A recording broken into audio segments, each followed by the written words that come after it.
जिसकी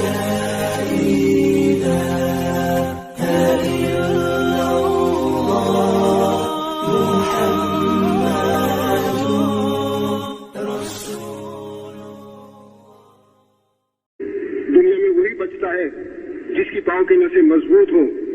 मैं आपको आइंदा नक्शों के भरने से नहीं रोकता, लेकिन ऑल इंडिया कांग्रेस की सदारत के 2 बरस में मैंने जो कोशिशें की और मुसलमान लीडरों ने जिस तरह इन्हें ठुकराया, इसके बयान करने का ये मौका तो नहीं, लेकिन आपकी याद दहानी के लिए मुझे फिर दोहराना पड़ता है कि जब मैंने मुस्लिम लीग की पाकिस्तानी स्कीम के तमाम पहलुओं पर बहुत कुछ गौर किया तो इस नतीजे पर पहुंचा हूं कि पूरे हिंदुस्तान के लिए इस स्कीम के जो भी नुकसान है वो अपनी जगह, लेकिन मुसलमानों के लिए तजवीज सख्त तबाहकुन साबित होगी।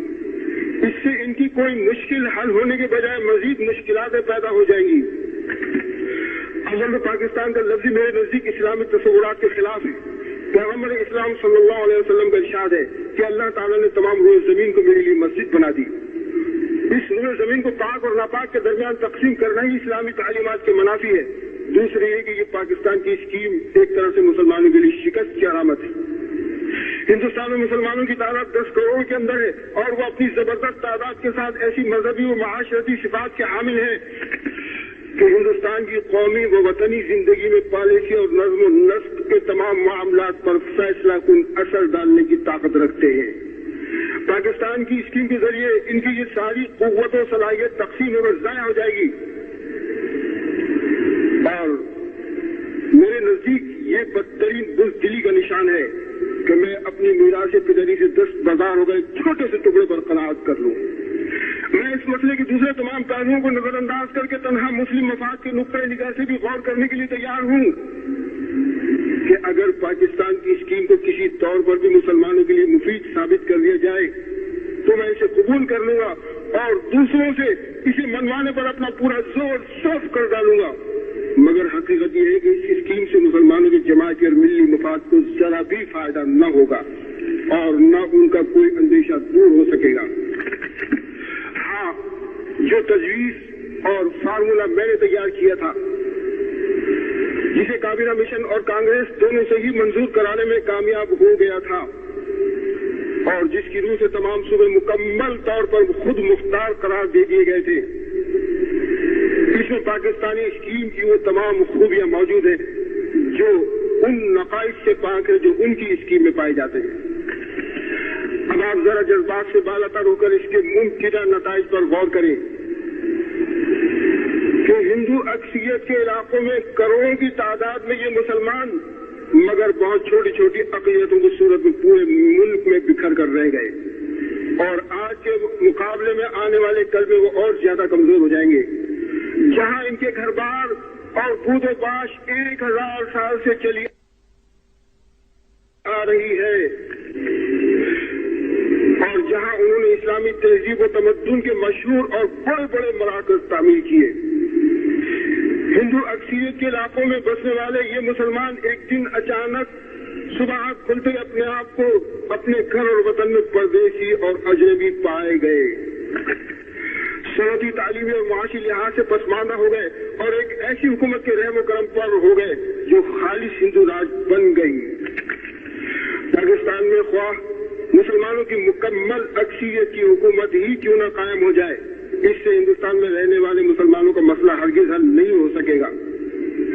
ये 2 रियासतें एक दूसरे के मध्य मुकाबिल बनकर एक दूसरे की अक़लियतों का मसला हल करने की पोजीशन में नहीं आ सकती। इससे सिर्फ यरगमाल और इंतकाम का रास्ता खुलेगा। मेरे भाइयों, आपको याद होगा कि वक्त जून 1940 में कांग्रेस की सदारत संभालने के बाद जब मैंने हिंदू मुस्लिम इख्तिलाफ के तस्फिये की गरज से बहैसियत सदर कांग्रेस मिस्टर मोहम्मद अली जिन्ना सदर मुस्लिम लीग को ये तजवीज भेजी थी कि हिंदुस्तान के तमाम सूबों और मरकज में किसी एक पार्टी के वज़रात के बजाय कांग्रेस और मुस्लिम लीग पर मुश्तमिल मखलूत वज़रातें बनाई जाए, लेकिन मिस्टर जिन्ना ने मेरी तजवीज ये कहकर मुस्तरद कर दी कि तुमको कांग्रेस ने शुगवाई की तरह कांग्रेस का सदर बनाया है, इसलिए मैं तुमसे किसी तरह की गुफ्तगू नहीं करना चाहता हूँ। और बराबर की सतह पर हिंदू मुस्लिम तस्फिये का वो मौका जिस तरह हाथ से निकल गया, मैं आज तक ये समझने से कासिर रहा हूं कि गैर तक़सीम शुदा हिंदुस्तान की पहली हुकूमत जो 14 अरकान पर मुश्तमिल होती और जिसमें 7 मुसलमान नुमाइंदे होते और 7 गैर मुस्लिम नुमाइंदे, जिनमें हिंदू सिर्फ 2 होते, इस्लाम और मुसलमानों के कौन से अहम मफाद के पेश नजर मिस्टर जिन्ना के लिए काबिल कबूल नहीं थी? क्या इस तरह मुसलमानों को हिंदुस्तान की पहली हुकूमत में एक माकूल हिस्सा नहीं मिल रहा था? मेरे भाइयों, मैं आपको इस वाक़े की रोशनी में ये बताना चाहता हूं कि जब लॉर्ड वेल की जगह लॉर्ड माउंट बैटन हिंदुस्तान के आखिरी वासराय मुकर्रर होकर आए और उन्होंने धीरे धीरे सरदार पटेल, जवाहरलाल नेहरू, गांधी वगैरह कांग्रेसी रहनुमाओं को तकसीम का नजरिया कबूल कर लेने पर आमादा कर लिया, बिलाखिर 3 जून 1947 को हिंदुस्तान को 2 रियासतों में तकसीम कर देने की तजवीज का ऐलान कर दिया गया। मेरे भाई, ये ऐलान दरअसल न तो हिंदुस्तान के मफाद में था न मुसलमानों के मफाद में, इससे सिर्फ बरतानवी मफाद की हिफाजत मकसूद थी। इसलिए कि हिंदुस्तान की तकसीम और मुसलमान अक्सरियत के सूबों की अलग रियासत कायम कर देने से बरतानिया को बर्रे सगीर में अपने पांव टिकाने का मौका हासिल हो जाता था। एक ऐसी रियासत जिसमें मुस्लिम लीग के नाम से बरतानिया के पसंदीदा अफराद बरसरे इक़्तिदार आ जाएंगे, मुस्तकिल तौर पर बरतानिया के ज़ेर असर रखी जा सकती थी और इसका असर हिंदुस्तान के रवैये पर भी पड़ना लाजमी होगा। हिंदुस्तान जब ये देखेगा कि पाकिस्तान में अंग्रेजों का असर है तो वो अपने यहाँ भी अंग्रेजों के मफाद का लिहाज रखेगा। आखिरकार 14 अगस्त 1947 को हिंदुस्तान तकसीम कर दिया गया। पाकिस्तान और हिंदुस्तान की 2 आजाद रियासतें वजूद में आ गई जो यकसा तौर पर बरतानवी कॉमनवेल्थ की मेंबर बनने पर राजी हो गई और फिर मेरे बदतरीन खदशात सही साबित होने लगे। एक फिरका दूसरे फिरके का बदतरीन दुश्मन बनकर कत्ल आम, गारतगरी और लूट मार पर उतर आया। खून की लकीरों के साथ 2 मुल्कों की सरहदें खिंच जाने लगी और अफसोस ये मुसलमान तकसीम दर तकसीम होकर रह गए। लेकिन अब क्या हो सकता है? अब अगरचे हिंदुस्तान ने आजादी हासिल कर ली लेकिन इसका इत्तेहाद बाकी नहीं रहा। पाकिस्तान के नाम से जो नई रियासत वजूद में आई है जिसमें बरतानिया के पसंदीदा अफराद का बरसरे इक़्तिदार तबका वो है जो बरतानवी हुकूमत का परवरदा रहा है। इसके तर्ज अमल में खिदमत खल्क और कुर्बानी का कभी कोई शायबा नहीं रहा है और सिर्फ अपने जाती मुफाद के लिए ये लोग पब्लिक के कामों में शरीक होते रहे हैं। और पाकिस्तान के कयाम का सिर्फ एक ही नतीजा निकला है कि बर्रे सगीर में मुसलमानों की पोजीशन कमजोर होकर रह गई है और ये हिंदुस्तान में रह जाने वाले मुसलमान तो कमजोर हो ही गए हैं। ये हिंदुस्तान में रह जाने वाले करोड़ों मुसलमान जो अब तक हिंदुओं के जुल्म और इंतकाम का शिकार रहेंगे, पाकिस्तान के बसने वाले मुसलमान इनकी कोई भी मदद न कर सकेंगे। और इसी तरह से पाकिस्तान में बसने वाले मुसलमान जिस माशरती, इक़्तिसादी कमजोरी और सियासी पसमानदगी का शिकार रहेंगे, ये हिंदुस्तान में बसने वाले मुसलमान उनकी कोई मदद न कर सकेंगे।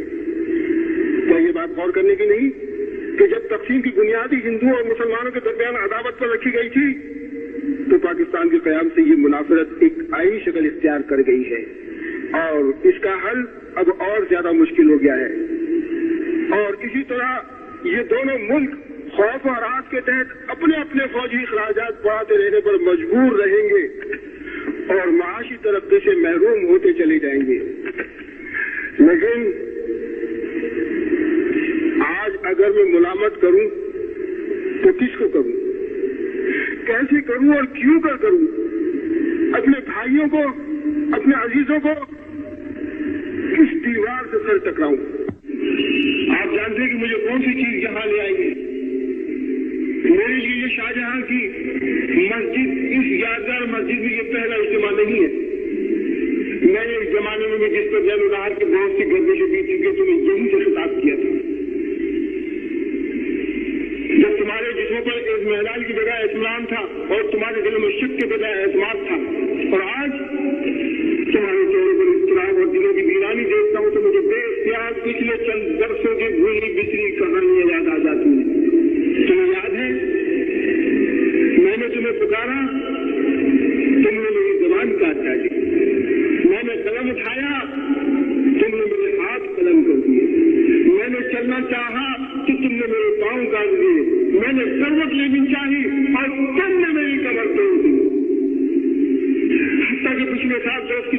सियासत जो तुम्हें अंदाज जुदाई दे रही है, इसके ऐद शबाब में मैंने तुम्हें खतरे की शाहराह पर झंझोड़ा, लेकिन तुमने मेरी कब्र पे न सिर्फ एराज किया बल्कि गफलत और इम्तियाज में सारी सुन्नतें ताज़ा कर दी। तुम मुस्तकीम से तुम्हें दूर ले गया। सब पूछो तो मैं जरूर मैं तो उम्मती हूँ, ऐसा है कर दे